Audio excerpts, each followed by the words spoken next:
R-E-D-L-C-T. That's me.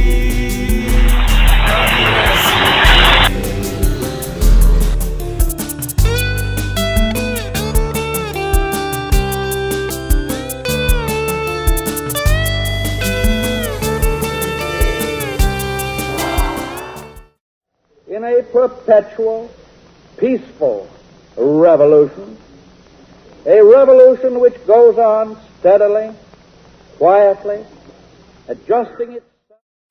I was born in California, near San Francisco. That's where I'm from. And for me, it's an interesting story because actually, in terms of coming to here, what we consider the East, in America, right? So my parents they both studied Buddhism and Eastern philosophies because they were in the 60s, and they came to Berkeley, California, and they were studying at UC Berkeley, which was like the center of the 60s in some sense. They were studying Buddhism and came from different backgrounds, and actually they both, at this point in time, they changed their life completely, and they never changed back. They went to study, both of them, Buddhism, and both of them became Buddhist priests, shaved their heads, living in a Zen Buddhist monastery, and this is how I grew up until I went to college in this monastery studying Buddhism. And everybody I knew basically was involved in Buddhism, a real Buddhist monastery with monks wearing robes, everything. So also, I went to normal society also and went to art school and everything. But this is where I'm from. Is this spiritual seeking environment where it's interesting because people in the West are adopting an Eastern culture because of various problems, that arose in American society in the post-war, in the 50s and 60s, various repressions, various problems in the world, landed them to seek, and landed them in this monastery, and that was my background. But it was actually a wonderful place because this was a collective communal experience, actually, which is most people in America, almost everybody I knew grew up in like suburbia, where you live in one little house on a street and everybody parks their car and you don't really know your neighbors. That's so common. And then also other people live in cities where everyone's kind of scared, you can't go outside and play. But I grew up in a farm, communal environment, so eating together, not locking our doors, working together, and everybody changed their jobs and rotated. So my parents, my father worked on the farm, then he worked in the office and then the kitchen, and my mother the same. So this was like a communal environment. And that's, I think for me, it's so important to work in a collective way with my art, is that I'm trying to speak for this. You to work collectively. Yeah, I'm trying to bring this into here. As I said before, there's already a good collective spirit, but in my country, not so much. So that's my job, is to bring that collective spirit out through my work. And here's a new possibility, which we'll find out as we do the project.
actually, we just thought of the title, Random Randal, with some professors here at RLV College, sitting around the table and talking to Anil and Bipin and others, and I was interested in Malayalam words, so Randall came up because I'm working with lanterns in the past, and then we were thinking about how to organize language, and actually Bipin said random is the best way. So Random Randal, that's how the title came. My work is, I have a lot of different projects that deal with the lanterns and light, electric light, usually. You know, sometimes more of an almost theatrical theater set vision of the lantern, sometimes just lanterns. But light, for me, represents knowledge and a searching for knowledge. And truth, you know. And so, I guess, in a general sense, this is also for me what art is about. You know, that's really my definition for art, actually, is searching for truth. And so lantern embodies that, but I often construct sort of a problematic, conflicted, sort of complex version of a lantern in my work. Lanterns that have a political content and spinning and changing and paired up together with sounds to create almost like a cinematic experience, similar to the early cinema stuff, before they really invented bioscopes and all that stuff. So that, for me, that stuff is very important because it's like, you know, searching through the laboratory of the visual, you know, to find this thing. And now we have these cinema and TV and a nice moving image, but before that, the apparatus was very evident. So I'm interested in this vision apparatus, creating these lanterns that are vision apparatuses, very low tech. And Random Randal is just exactly that kind of thing. So here we will be concerned with random text and meanings and miscommunications through text. That is the sort of central idea behind Random Randal, because right now the seminar here is concerned also with communications between students from different parts of India. And then I come and I'm also in the mix. You know, then I become this American walking around in this community. So this is a good opportunity for misunderstandings. And so these Random Randals will be kind of a beacon, you know, like a apparatus that projects misunderstandings but also positive communications, you know, it together, and then of course we make it together as a community. So we build it together, we build the stamps and the language, and as we perform different games that we play together to create a confusion of language, and we collect materials together and from this environment, and this becomes the process of Random Randal. Did this randomly? Is it just availability or something else? Quite random. Yeah, quite random. These materials are sort of what I have come across since I've been looking for materials for the project, and I will accept anything, really. But so far, we're using bamboo. So it's funny because we had a discussion about bamboo with one student here who had a problem with it because it's sort of Orientalist material. You know, bamboo sort of signifies the East. But the truth is that bamboo is the cheapest material here to use for this purpose. And you know, in New York I would use something else that would be cheaper. Bamboo would be quite expensive in New York, but here it's quite cheap. So this becomes the local material that we use, and we transform it. And then the rags, we just bought some rags at a shop that is where one of the students works. So that's a random way that we get materials. Then we went driving around to Matanjari and bought some random materials from shops that were open at the time, negotiating the prices, looking for cheap things. And we even went to a junk shop and we got some posters. So the doors are open, and anything that comes in is okay. I think really just, but this is, yeah. It's a nice note. Yeah, it's going to mix of the text will be different because it's all, everybody is doing it in their own way. So everyone has their own touch of how they carve.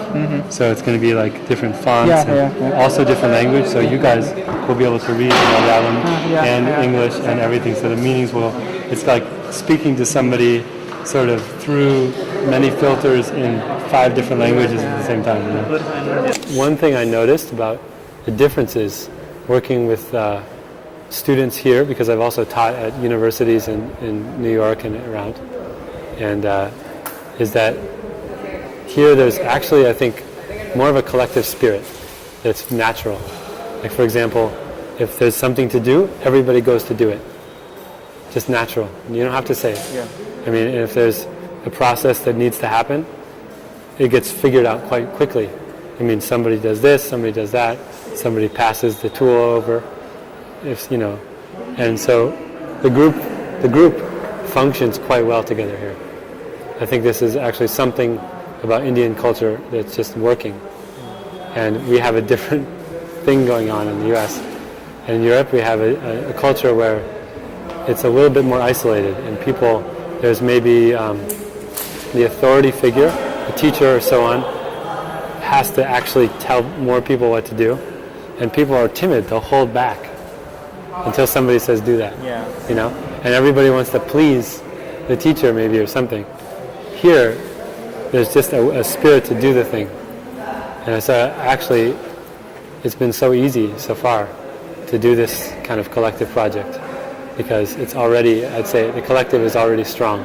Maybe it's because Kerala has this leftist history and strong collective mentality, I don't know. But it's something I noticed that actually struck me. Is what is at stake. And so that wholly eradicates attempts to repair repair damage caused by the repair. Our world is crumbling right before our eyes, and we're not doing anything about it. I don't want to be able to get proof of what we had before everything came crashing down. Like pictures of Angry at polar bears. I'm so angry, angry, angry.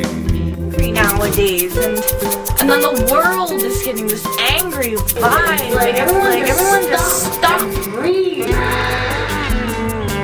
I don't think change happens only through technological innovations, but if you think about the invention of cinema, and then television, and the personal computer, and then internet, and now handheld devices, and then social network websites like Facebook, these kind of things. I mean, they really do have an impact on our everyday lives, and therefore, we as artists have to, in some sense, I think we almost have to compete with them, because these things change the meaning of what art is. So art has to be very aware of the intertextual, intervisual development.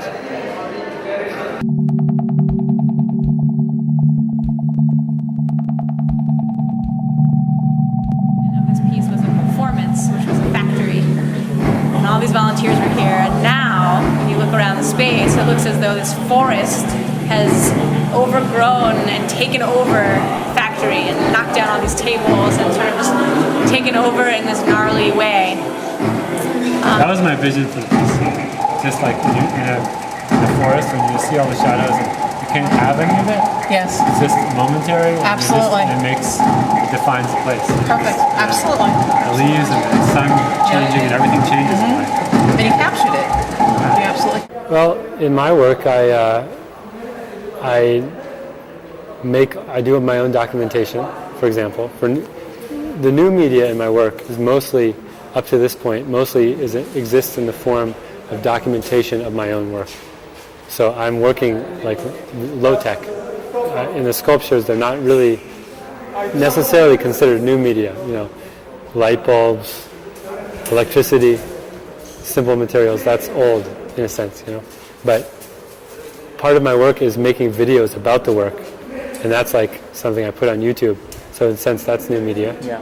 And I do that by I make my own videos all the time. I always insist on that, so that I have developed a personal way of making videos. More amateur. Right? Yeah, amateur and also just personal. I think video is like a painting or a drawing. You sketch in your own way.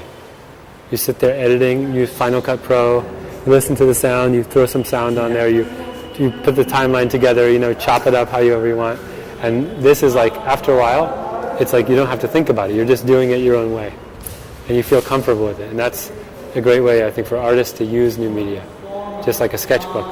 Don't take it too serious, My work is low-tech. And this is almost a political position. The low-tech it's a kind of position that's about stop now in time, right? With this progression of technology, is to say stop and look around, at this progression, and see, the tools and the technologies that came before, and think of how all that stuff that is now in the trash pile, and now it seems so simple. Well, the stuff that now, today, we consider to be super high-tech, like iPhone, handheld device, everything, it's so cool. Well, this someday will also be in the trash pile, you see. So, and what is now high-tech will someday be low-tech, you see. So that's what's interesting to me, is gaining a perspective on this cycle of trash and technology, some perspective, because really some things change rapidly, but the base things don't change. So the low-tech sort of makes you you see the machine. When you work with a light bulb, you see the light bulb, because already it's strange to have a light bulb in an art gallery, because most people have LCD screens, right? Yeah. So a light bulb is like, what's this? So you see the light bulb. You don't see the LCD screen because it's just an LCD. So you're looking at the image. So I want to bring a consciousness about the apparatus that we look through in order to understand our world. Actually, how is this art and language? Have they been of any influence for you? Mel Bochner and all these people. Yeah, like sort of the projects from the 60s and 70s on language. Actually, in a strange way, not so much.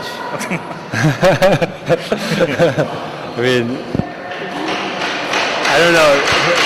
Who was it? I think it was Mel Bochner. Somebody recently at the hanging at the MoMA in New York. So you go in the galleries and you see strings of text on the wall. And for me, it's not a good solution all the time. Artists have to be more. I think now artists have to push harder. Yeah.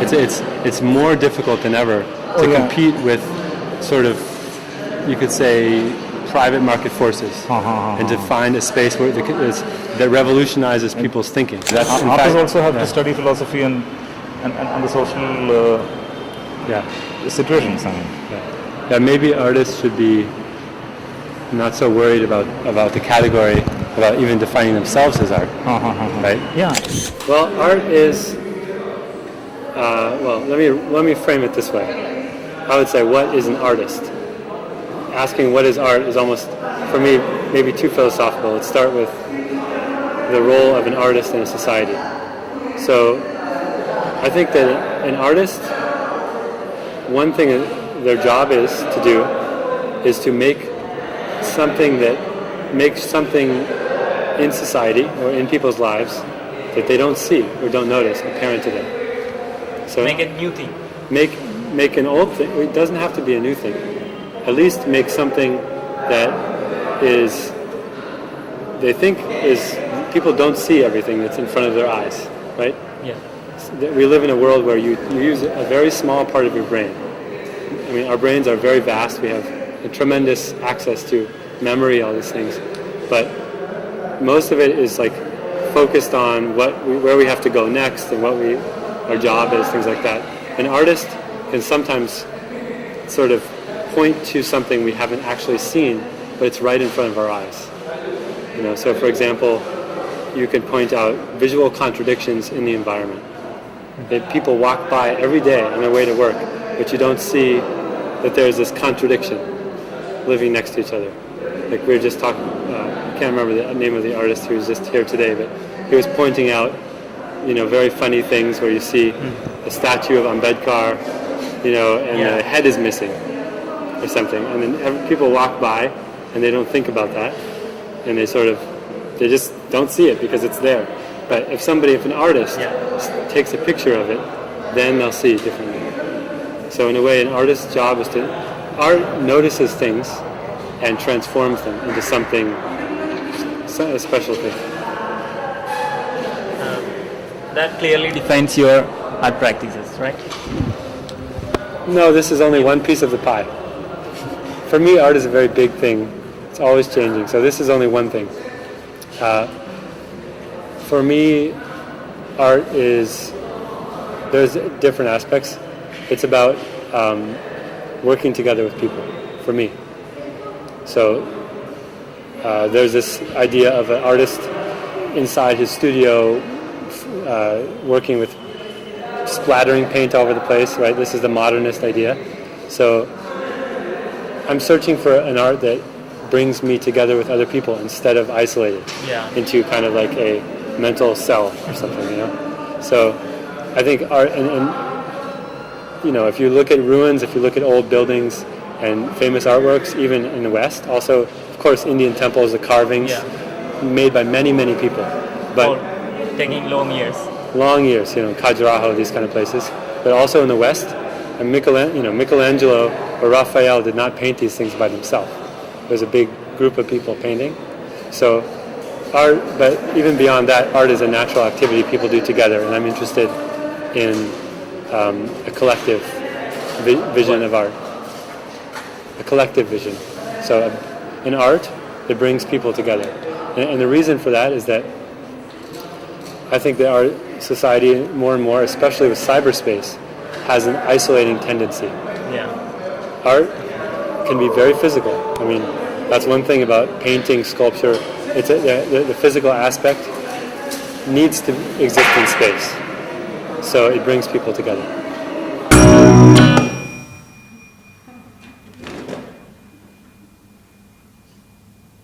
Let's talk about the greatness and the retardedness of John Lennon now.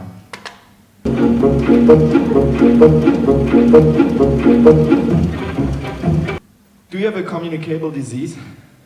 No. Have you ever been arrested or convicted for an offense? Do you think that artists should be activists? Do you think painting is a religious activity? Have you ever seen a dancing lamp before? I would rather see my little girls die now, but I still believing in God. He went on to have them grow up under communism and one day die no longer believing in God. Well, I think, for me, art and life are no longer separate at all. Same thing. So,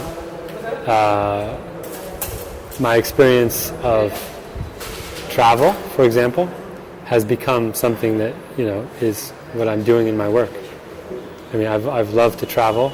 I've spent many years of my life living in different countries, living in Europe and traveling. So now it seems that part of the content of my work is traveling and opening up communications. For example, that's how this happened. Last year I traveled to India for the first time, and just wanted to see India, only to experience it. And then this year, and that's my life. That's my own life, my spiritual life, seeking things I find to be interesting to me, and seek it out. What? That light you have mentioned. Seeking after the light, yes, absolutely. And now here I am again working with students. So in a way, my art follows my life, and I hope more and more to bring my life and my art together more and more and more. Every living moment is an art moment. It's a moment of also creating, if not actually creating, potentially creating, or sowing the seeds for the next creation. I think that's the life of an artist. Who is that? That's me on the LCD. That's me on the LCD.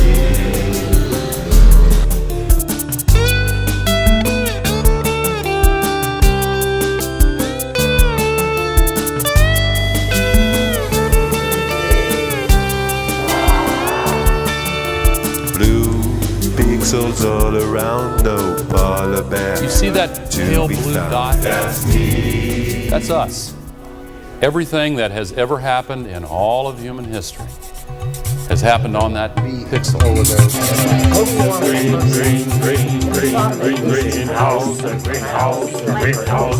Greenhouse effect It's our only home. And that is what is at stake. Is what is at stake. Repair. Thereby attempts to repair repair damage caused by the repair.